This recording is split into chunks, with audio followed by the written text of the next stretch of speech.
Aloha and welcome to Season 5. That's right, 5 of Our Undoing Radio. I am your host, Jeremy Vaeni. This radio program is sponsored by no one.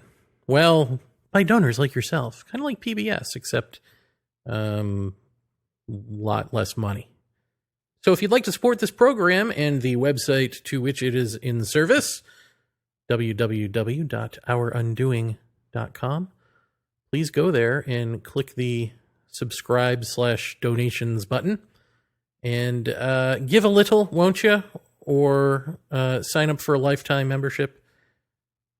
I think I said last season how I'm doing this now. I mean, the website is essentially now free.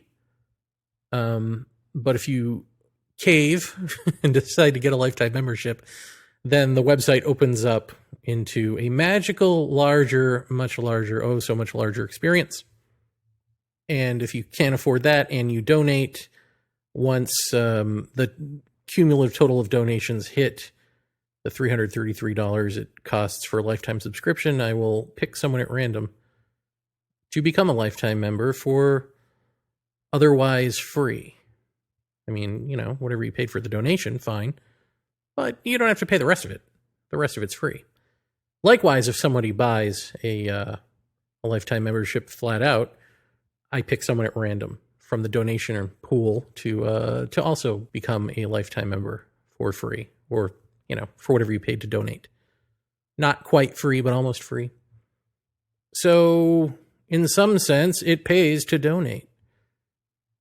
But it also keeps everything up and running, so please do consider doing that. And if you don't want to do that or can't afford it, and the gods know, people are out of money nowadays, so certainly write to me, jeremy@ourundoing.com, and I'll see what I can do for you. I mean, really, what I'll probably do is be like, well, do you think you could maybe, like, if you enjoy it, tell people about it? Tell people about the website and the show, and then I'll just give you a free lifetime membership. I mean, probably something like that. We'll work out something like that. But if you don't want any of that, don't let that stop you from telling people about the show and the website. This is probably Spirit's best kept secret. Besides, you know, the meaning of life. I guess that would be the other one. That one and Our Undoing Radio. Those are the two. Boy, it's taken a turn for arrogance here in the 5th season. But actually, it's taken a turn for something that I wasn't expecting when I taped this. I taped this first episode thinking it would be somewhere in the middle of this season, but then I got the idea in my head, wouldn't it be interesting to take some little bit after I've edited and listened back to the episode, take some little bit, kind of like we did with in last season with Teokasin and talking about prophecy, and then making that its own episode. Could I take a little bit that I just glance over and explore that and explode it into its own episode? Could tiny branches become trees? And so that's kind of the theme of this season. So this was the first one, as I said, that I recorded. I was not planning on doing the season this way when I recorded it. I was planning on having this be sort of in the middle somewhere. But it is the season opener. And from this little acorn will grow a tree. And by the end of the tree, there will be branches to grow into a branching tree the next episode. And so on and so on and so on. Oh, you'll see what I mean. Now let's talk about my diet. I cannot remember for the life of me if I've told you that I'm a vegetarian and how I came to be a vegetarian. How fortunate I am the way that I became a vegetarian. So I will briefly tell it or retell it now. I mean, the essential is I woke up one day and I was just a vegetarian. I was literally psyched to be awake early enough to go get the McGriddle sandwich at McDonald's across the street from me when I was living in New York. And as I was walking that way, my feet just kept on going. It was like my body had a mind of its own. My feet just kept on a-walking. And I ended up going to Trader Joe's, buying a bunch of vegetables, sitting there in my head going, this is insane. I don't know. And this was not a Kundalini thing. This was just, it wasn't like a takeover that I'm aware of. It was just like literally my body had had enough or something. And so marched me to Trader Joe's, got a bunch of vegetables, and I never looked back. And then I still ate eggs and fish, but when I moved to Hawaii, I stopped eating fish. Stopped eating fish because the Fukushima radiation thing bothered me, but also after snorkeling for a good long while, I noticed that if I hadn't eaten fish in a few weeks, the fish in the sea were a lot less afraid of me. Like they smelled their brethren on me or something. So I gave up fish. And I still eat eggs, just because I do. I mean, I guess if I had to be like, oh, it's a life, I don't think an egg is a life. It is a, sure, growing tissue, but it is not a fully formed life. So if I were going to make, a pro-life argument for not eating animals, I would stick with that for eggs. And I don't mean pro-life in the abortion way, although you can insert the argument there too if you like. But usually in the abortion thing, saying you're pro-life actually means something else. Doesn't mean you're actually pro-life. It just means you read a book and that you interpret something religious. Blah, blah, blah. You know, you've been around, right? We're all adults here. So, okay, I am a vegetarian by that circumstance. And so, naturally, a good portion of the people I meet who are not vegetarians immediately assume that I am a vegetarian for some judgmental reason. Meat is murder and that sort of thing. And I just tell them no. I mean, literally I woke up one day. I mean, otherwise I would still be eating meat just like them. But I, of course, in my life have heard the arguments about meat being murder. And I find them to be true and untrue at the same time. So let's unpack it our undoing style. The argument goes that there is a consciousness hierarchy. Of course, we're at the top of that. How convenient for us. And plants are somewhere down toward the bottom. I'm sure like amoebas and tardigrades and things are smaller. It's all based, the scale is based on size, apparently. Actually, I don't know what it's based on. Is it based on critters that seem to look and behave more like us? Or we just consider them more intelligent? If that's so, then shouldn't praying mantises be in there? Because those guys are the humans of the bug world, aren't they? But then when you think about it, there are indigenous people who eat monkeys. And Teokas and Ghost Horse, if you recall from him giving us the Lakota perspective from the last couple of seasons, the Lakota perspective on food is that you eat what's there. You eat what is nutritious and healthy. They ate buffalo. They ate other critters. So, I mean, on the face of it, it would be hard for a westernized person to make any sort of claim about hierarchical consciousness equals don't eat meat. But this isn't necessarily even a Western perspective, is it? Because in the East, it's that same thing, that consciousness hierarchy. In fact, that might even be where it comes from. Some listener out there can correct me if I'm wrong. Just let me know. Feel free.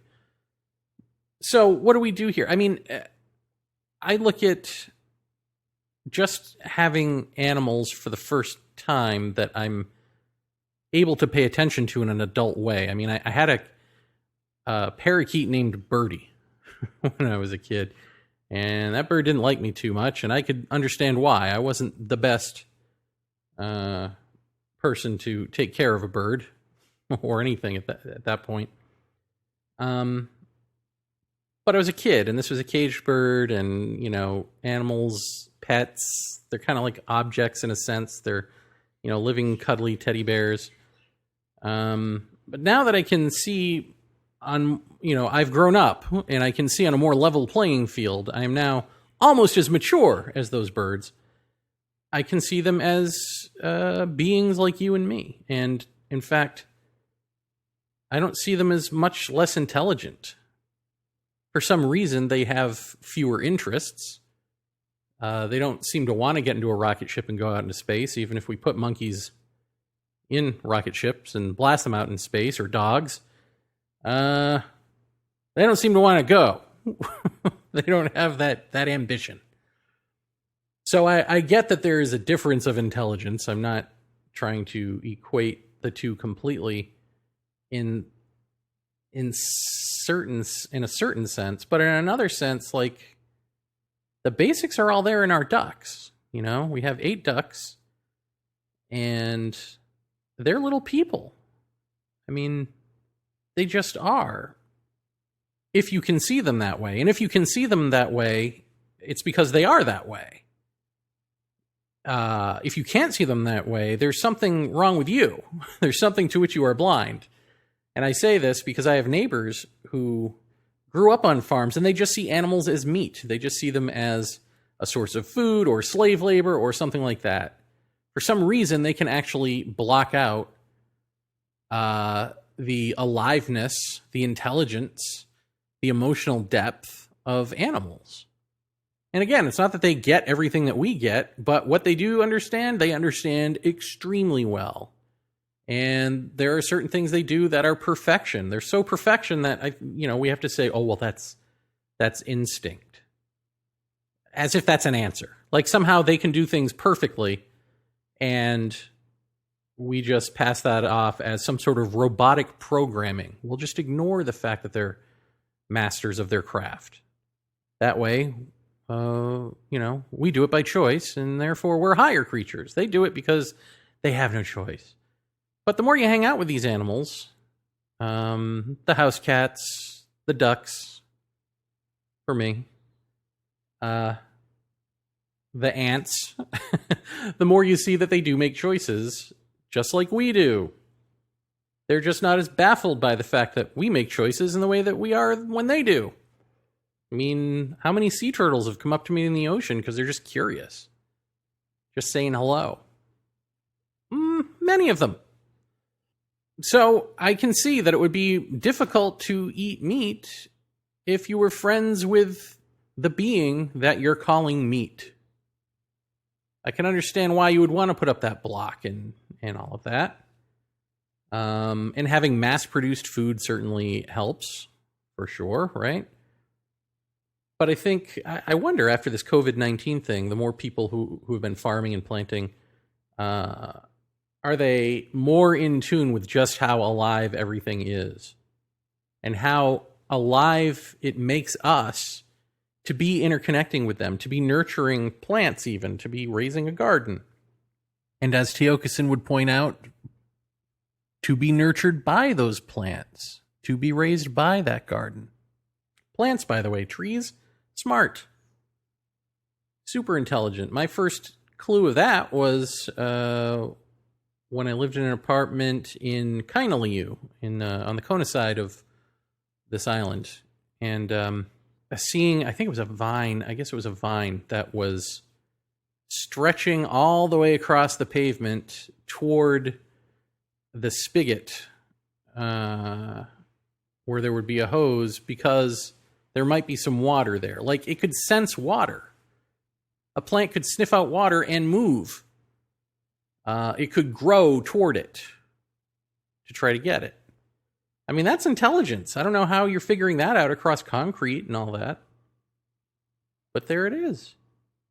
And that's just my own little stupid observation, right? This isn't even, there are people who study trees and who can tell you that, when the mother tree starts sprouting fruit, all the other trees who are her children know to sprout fruit, wherever they are in the world, it seems. This is odd, right?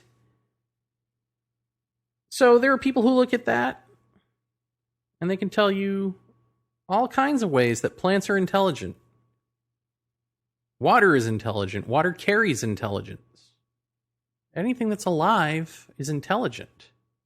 And everything is alive because everything is intelligence. So, what a conundrum. There ain't nothing that's not alive because it's consciousness.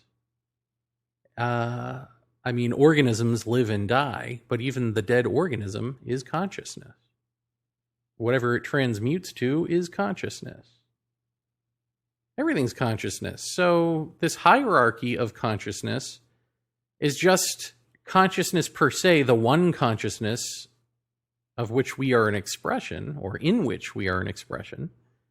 How it breaks down according to physical, if you want to say limitations, quote unquote limitations, but just how consciousness gets expressed physically as organisms in time.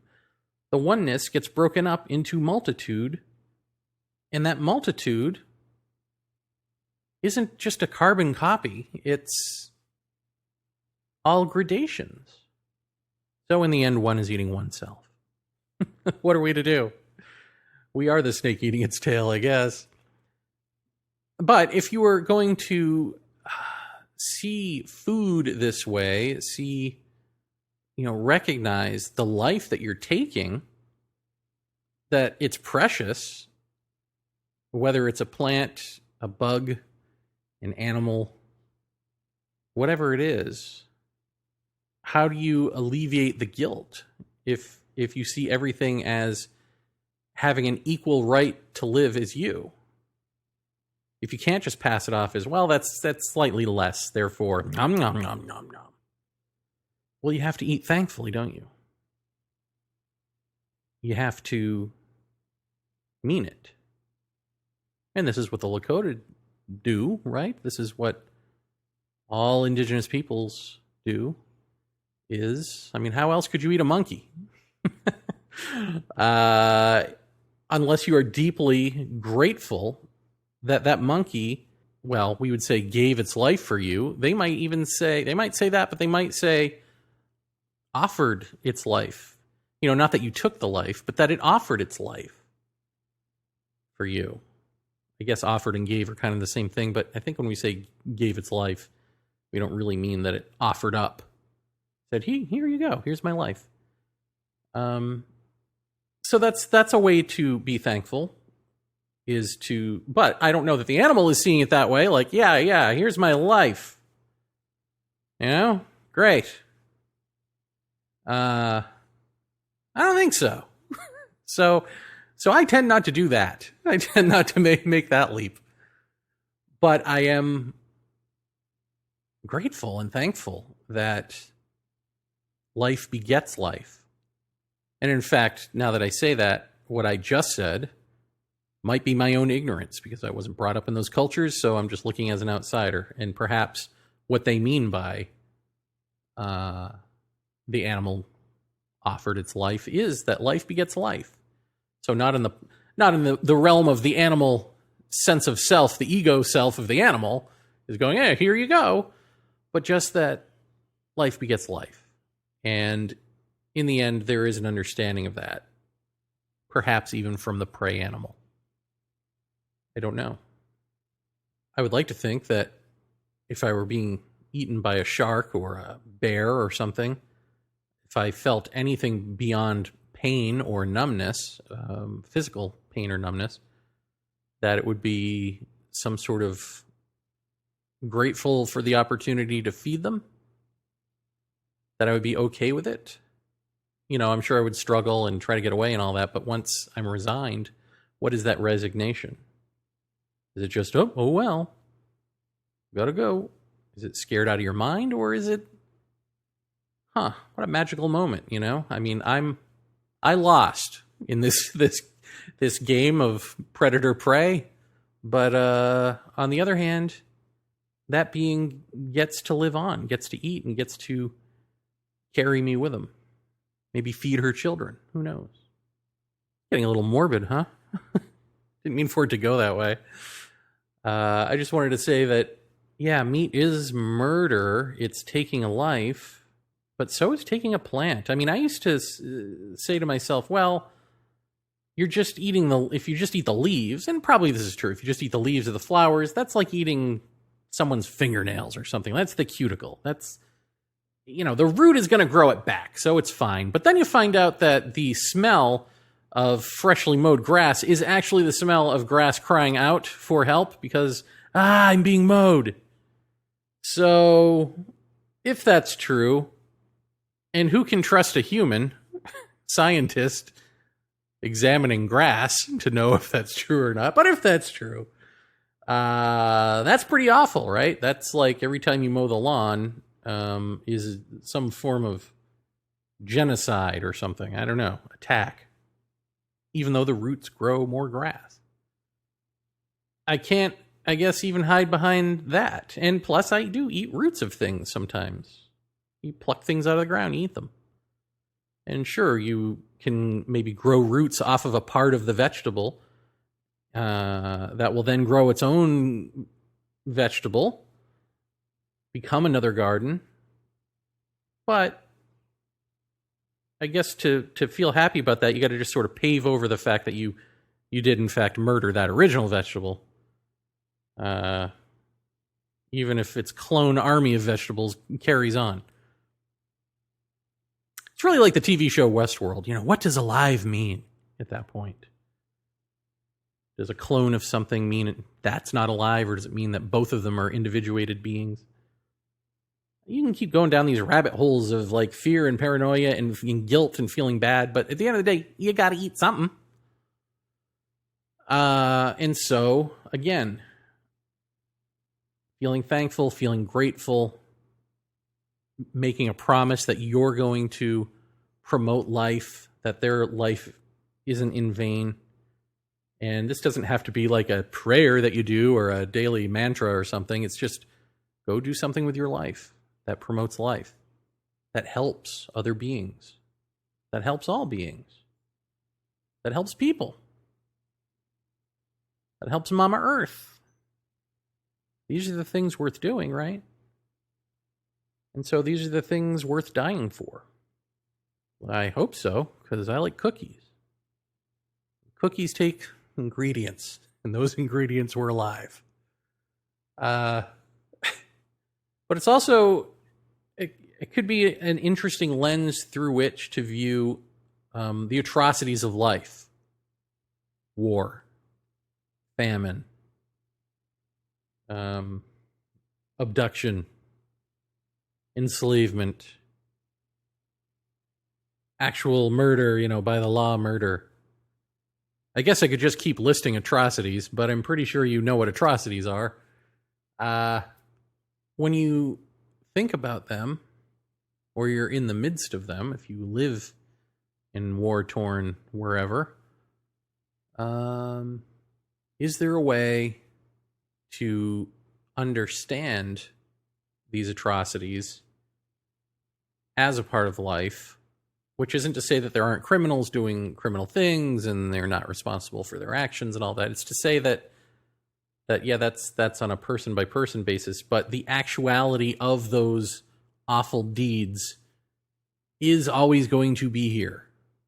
That is a part of life. They're going to be expressed through someone, through multitudes of people, or through natural, what we would call disaster. Nature might call change, reformation, transformation, growth. All of these ways in which we feel hurt and hurt others.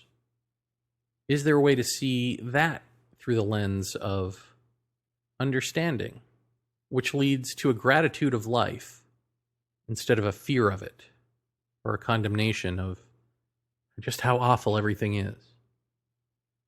Could you walk through hell smiling? Not because you're sadistic, not because you're crazy, not because you're evil, but because you understand something so fundamental that you're okay. Something about the okayness of the situation that seems the worst extreme possible. Is there an understanding of that we can have? That doesn't make the situation okay, but makes us okay nonetheless? Where we could stay balanced in the midst of hell? This is something to look at, because as we discussed in the last season, a lot of people went kind of nuts with the COVID, with the having to stay in their houses and deal with themselves and their family and their, again, beyond the struggle of like, how are you going to pay your bills and all of that. We're talking about just purely the psychological sitting with yourself or sitting with the life that you've made for yourself. If we can't do that, how are we going to survive global reformations, global changes, global transformations? There's something Tiokasin said in the finale of last season that really stuck with me, which was talking about essentially the New Agers who talk about this transformation, talk about the shift. And he's saying, isn't this what you were talking about? Aren't you in the middle of it? So why are you woefully unprepared? This is what you wanted. This is what you've been talking about this whole time. Here it is.